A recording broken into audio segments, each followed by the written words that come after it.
This is White Plains Week, the weekly roundup of White Plains, Westchester, and world news. With John Bailey, editor and publisher of the daily internet newspaper White Plains Citizen Net Reporter, WPCNR.com. Jim Benerofe, editor and publisher of SuburbanStreet.com and WhitePlains.com. And me, Peter Katz, formerly with NBC, ABC News, and stations from Boston to Los Angeles. White Plains Week, what's happening, who are the newsmakers, what's in store for the future. The views and opinions expressed on this program are solely those of the participants. White Plains Week is presented on Optimum Cable Channel 76, Verizon Fios Channel 45, and on the internet at whiteplainsweek.com, youtube.com, and wpcommunitymedia.org. Now, White Plains Week. Good evening, Mr. and Mrs. White Plains, Westchester, and the connected world who have the electricity to see this show. This is John Bailey, and with Jim Benerofe, the founder of White Plains Week with me 16 years ago, founder of Suburban Street, and of course the anchor for all seasons, the ubiquitous Peter Katz. And me ubiquitous. Yes, that's right. And we begin today with what happened on Monday morning when White Plains remembered 9/11. 16 years ago, wreaths were laid by members of the Common Council at the memorial there. The mayor, Tom Roach, addressed the small group that arrived Monday morning at 8, and he made a very good point. He said, we can never replace the losses suffered on 9/11. However, the losses send us a challenge to reach out to those who are in need and who have lost a loved one, and to help out. If you know someone who has lost a parent, reach out to that child and do that sort of thing. I thought it was a very good and uplifting sentiment on such a poor day. It bothers me to talk about 9/11, but we had to, and I think that was a great message the mayor delivered. And now we go to the White Plains Week Rolo Newsreel March of Time. And of course, the shocker of the week is the very easy victory that Mayor Tom Roach achieved in the primary on Tuesday, and that is how he appeared on the It'll Be Heard interview with him. And next slide, please. And he also, his campaign sent out a message about how wonderful this was, and that's the quote right there. I look forward to working with all of you to make White Plains the best it can be. Milagros Lecuona sent a Facebook message out to her supporters and is not giving up the fight, but she has a tough task because of the 3-1 margin of the Mayor Roach victory. Here are the numbers. And there it is, 72% to 28%. And for council, all three of Mayor Roach's running mates, nominated by the city committee, won by 21%, 20%, and 18% over the challengers on the Lecuona slate for council, Michael Craver, Alan Goldman, and Saad Siddiqui. And John, if you look at the percentages, you'll notice that the margins on the council side were a lot closer than the margins on the mayoral side. True.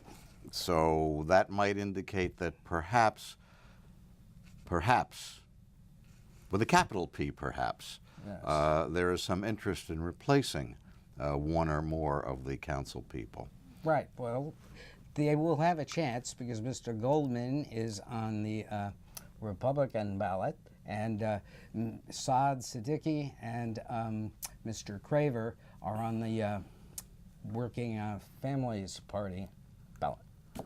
The one thing, of course, is that this was a Democratic primary, so those numbers really cannot be used to extrapolate into potential results in a general election. This is what one writer sent me, saying that, remember, there's still 29,000 Democrats out there who didn't really vote in this. And some Republicans. I don't know what the Republican registration still is in White Plains. It used to be pretty high, but I don't know what it is now. But even a leader of the Kidney Association called up and said even he was stunned by the margin. He never expected one thing of interest, John, is that the voter turnout was twice what we had figured in our conversation. We sort of figured it would do about what you see in the way of turnout in the school board election, which is maybe 1,000, 1,200 So people. what was the total turnout? About 4,000 if you figure they all came out for the mayor contest. Yeah, that's your baseline. You look at the highest return and then go from there. So. But the party took this very seriously. They did strong mailings pointing out Ms. Lecuona's Republican nomination and using that against her. And they also sent out this little card just before Election Day to registered Democrats showing the ballot and how to vote. This is a very clever device. I think it's been done before. Well, I can guarantee it's been done before. But it was very timely. Typically, one thing that you want to do is to get some information out there that shows people how to mark the ballot. In this case, we have gone to the electronic counting. You do the paper ballot, and then the machine counts it electronically. In the old days, the postcard used to show the levers on the old mechanical voting machines. Yes, and this shows little dots for those of you who are dot challenged. Well, that's what you have to do. You have to fill it in. So what do we make of this, Jim? Well, I think you're going to see pretty much the same council as we've had, although I do think that there is a chance that one of the challengers will pick up a seat. Yes. I think that most likely person is Michael Craver. Well, he's the closest to getting a seat on the council. Yeah, if you look at the number 3 winner of the city committee endorsed candidates, the spread is perhaps 3, maybe 4 percentage points, which is close when you look at the spread in the mayoral race. Very small numbers, very small numbers. Now, there was another primary, and in that primary, George Latimer prevailed over Ken Jenkins. How quickly we forget. 2-1, and he now faces Robert Astorino for the Westchester County executive position in November. And there was a big article today in the Gannett papers about Latimer challenging the tax line that Astorino has been using for years, that he hasn't raised county taxes, pointing out the sewer taxes. Well, essentially, the pitch that Latimer is making is take out an old tax bill and compare it with your new tax bill, and you'll see that it's higher. He says, in his case, he says that's the case, and that means that when Astorino has been saying for all these years he's not raising your taxes, that's not quite true, so says Latimer. So says Latimer. Now one thing that did happen in that race is that Astorino is trying to preempt an issue which seemed to be generating a lot of heat leading up to the primary, and that concerns the airport, and he has sent out what's called a saturation mailing. It just goes out based on street addresses rather than names. You'll see that right there is no name on that. So he is trying to eliminate as an issue the arguments that what his administration is doing is trying to create a LaGuardia North out of Westchester County Airport. All right. Great shot getting in on that holdup there. No, very good job by the crew. And now, Mr. Astorino, though, as a incumbent does has been making all sorts of appearances and showing how good he is to the county, and he did that this week at White Plains Ridgeway School with this announcement of Dads Take Their Children to School Day, and that was the photo that went out with the press release. And across the county on Tuesday, dads, take your children to school in the morning. But that is a very touchy-feely thing that the incumbents often do, and he has been doing a lot of it. And now, of course, it's time for looking at Trump the president. Oh, my. What can you say? Yes. Here's some of what we can say on Trump the president this week.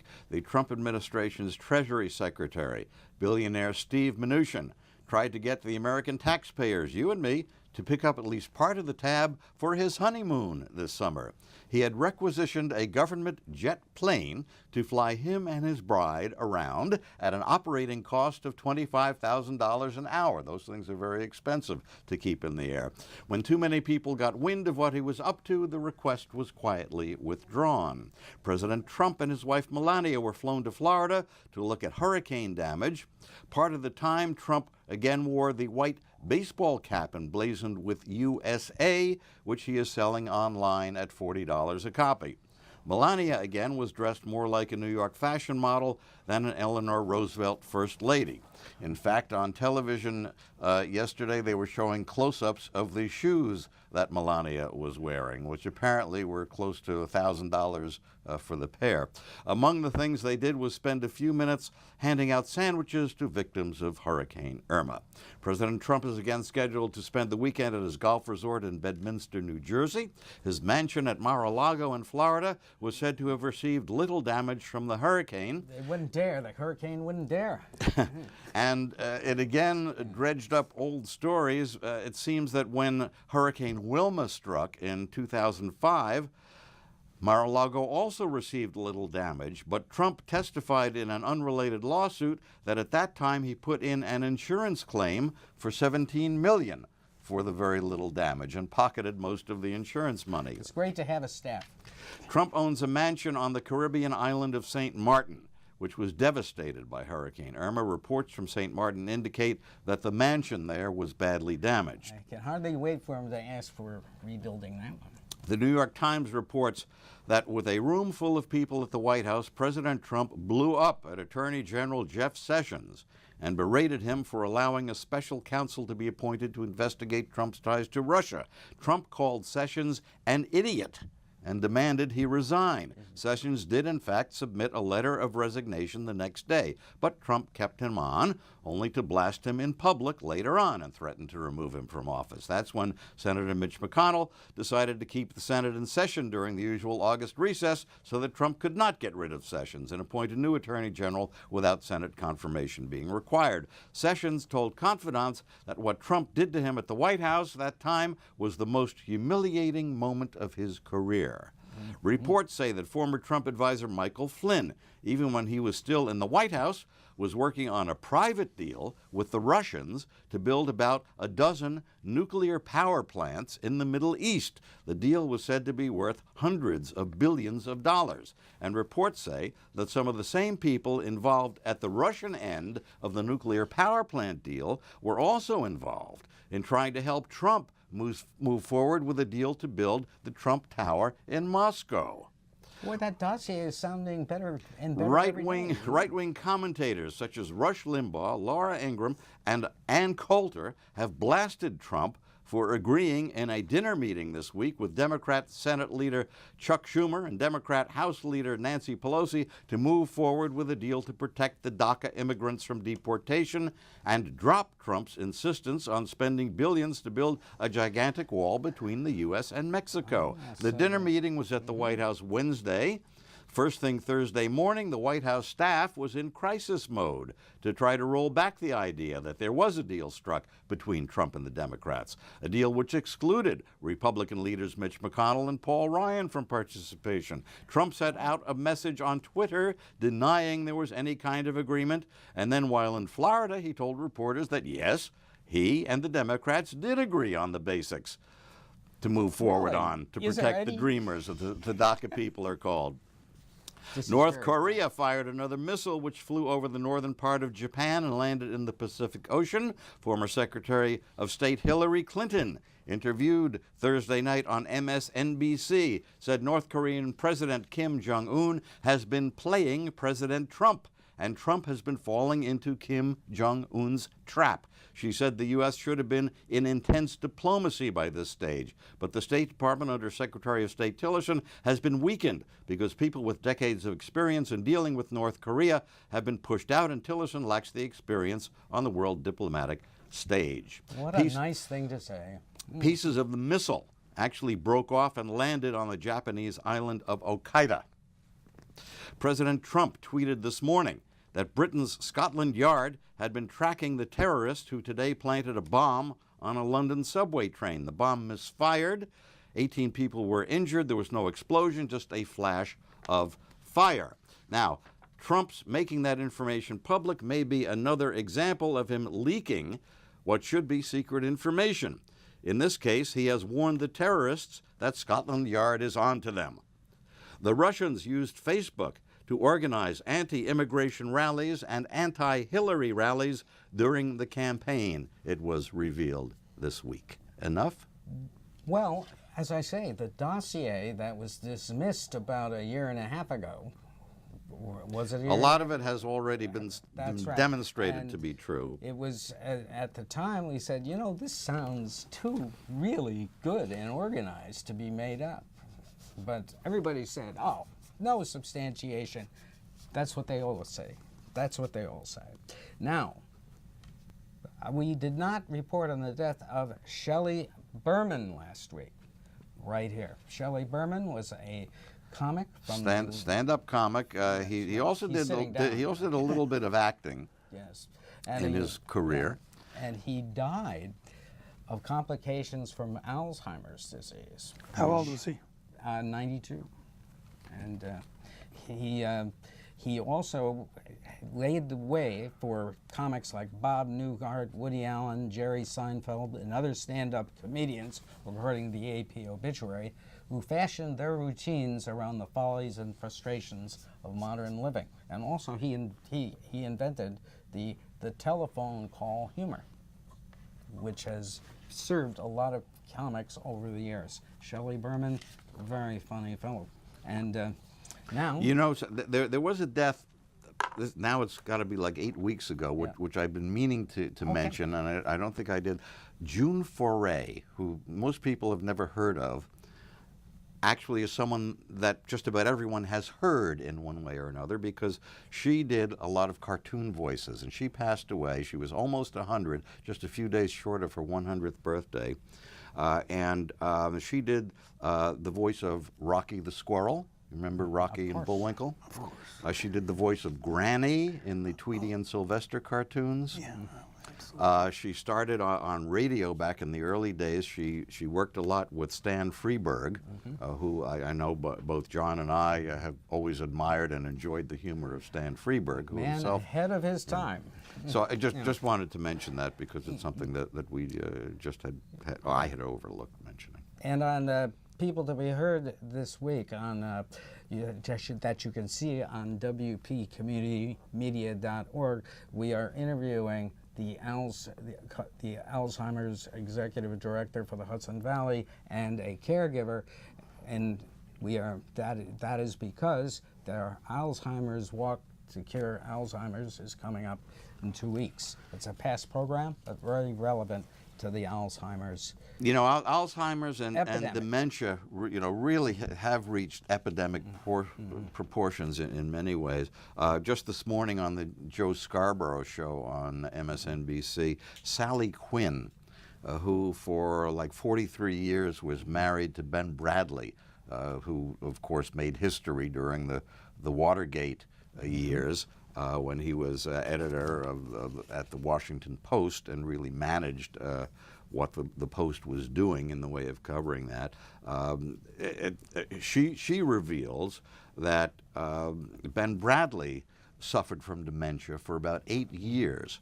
and in the final 2 years of his life, it finally became so severe that they had to go public. They had been keeping it quiet for 6 years, and finally it became so severe that during a speech he was given, he could no longer speak. He just the words just didn't come out, and finally he had to appeal to her from the stage to help him. Right. And that's when his caregiver dementia became that's public. interviewed on that show that I just spoke about on People to Be Heard this week gives you an inside look of what it does to the family to have someone experiencing Alzheimer's and symptoms that you should watch for. Now, interestingly, it seems, and nothing to do with Alzheimer's, but it seems in terms of another local story that Governor Cuomo has decided that he is going to take it on his own shoulders to try to help lead the recovery from Hurricane Irma in the Caribbean. And we have heard that his intent is to go to at least one or maybe more of the Caribbean islands to bring experts from New York State on electric grids to help them figure out how best to recover from the devastation to the electric grids. Because they have a complete rebuild. So, I mean, it's actually a very good idea, but Mr. Cuomo is really thinking ahead. Well, that's also probably a big political move.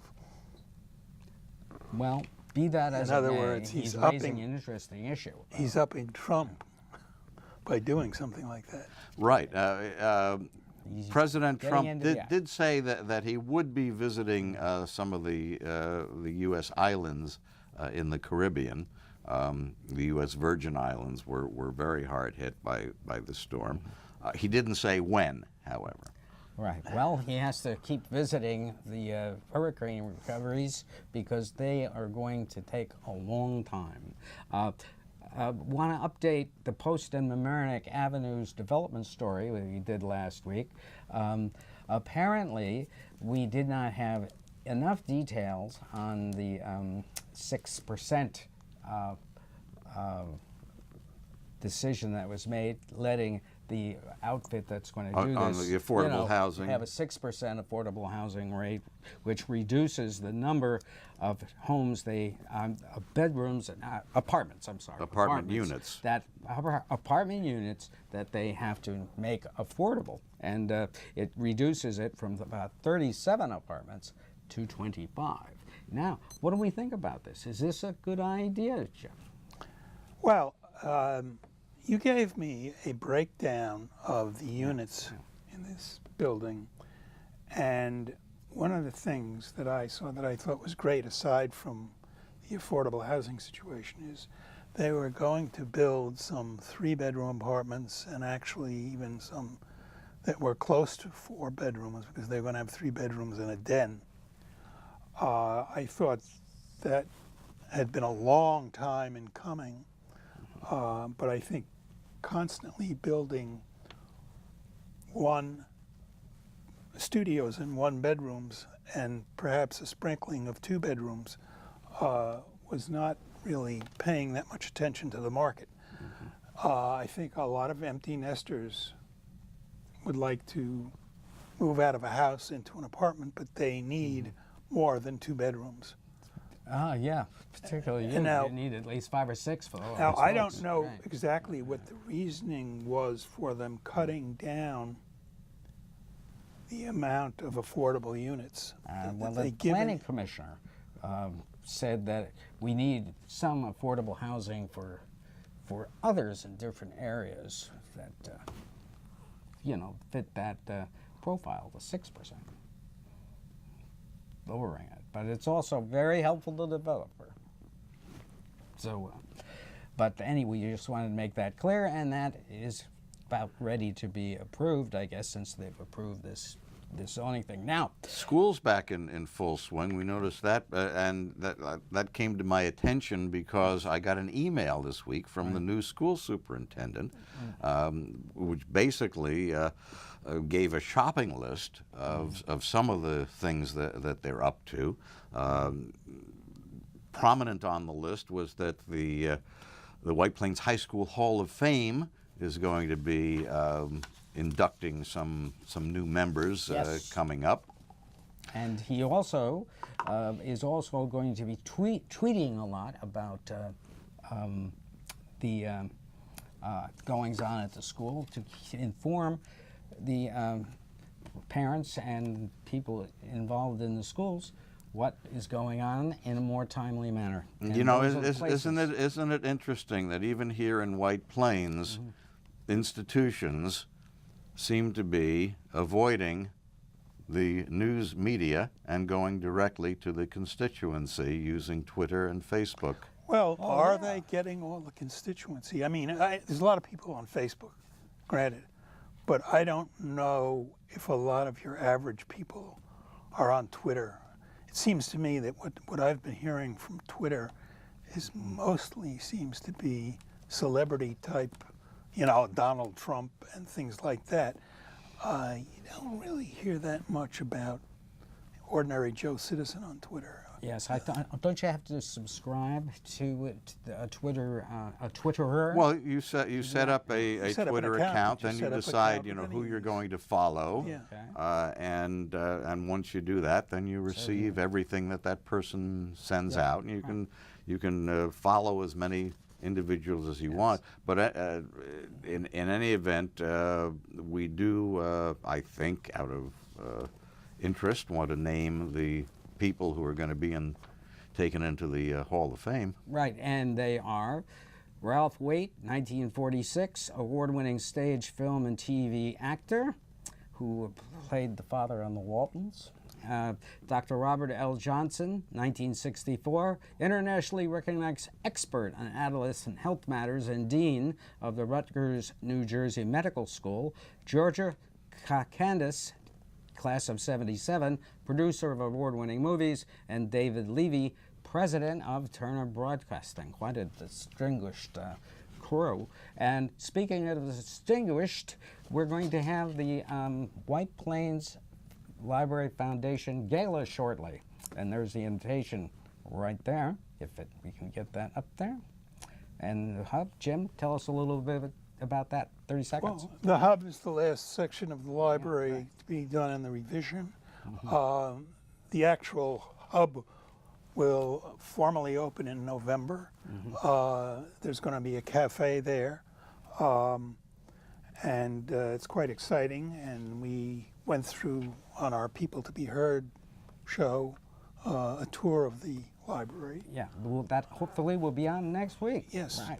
And once again, as we leave you on White Plains Week, John Bailey, Peter Katz, and Jim Benerofe, good night. And here's a look at the memorial at Liberty Park.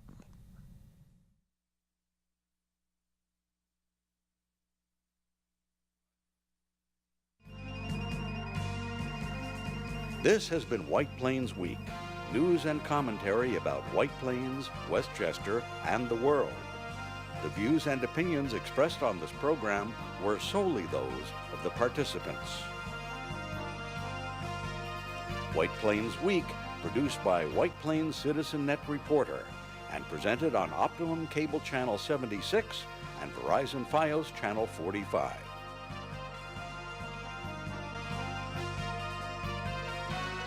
You may view White Plains Week anytime on the internet at whiteplainsweek.com, youtube.com, and wpcommunitymedia.org.